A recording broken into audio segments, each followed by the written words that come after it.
দেখো প্লেটটা আনিনি, পুরো ঠোঙা ঠোঙা পাতিয়ে বসে পড়েছি, কারণ ঠান্ডা হয়ে যাবে।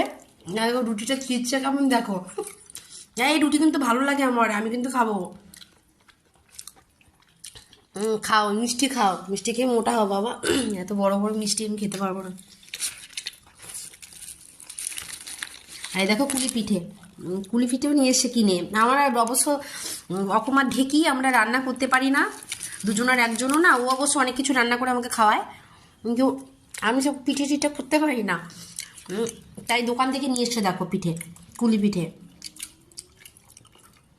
কুলি পিঠে দোকান থেকে নিয়ে এসে, এ দেখো রুটি, ইংলিশ লাক্স রুটি, এটা সিঙ্গারা, আর এখানে চাটনি। দেখো আমাদের প্লেট আনা, দেখো কত প্লেট বাড়িতে। অথচ দেখো আমরা সবাই, এটা দীপকের কাজ। দীপক খুব তাড়াহুড়ো করে সব যখন করে না, তখন এই প্লেটগুলো আনে না, ঠিক আছে। নিজে শুধু রসগোল্লাটা খাচ্ছে, ওখানে একটা প্লেট নিয়ে এসছে। আর দেখো আমি তো একদম বসে পড়েছি, একদম নেটে ফুটে বসে পড়েছি, সিঙ্গারার আলু খাচ্ছি।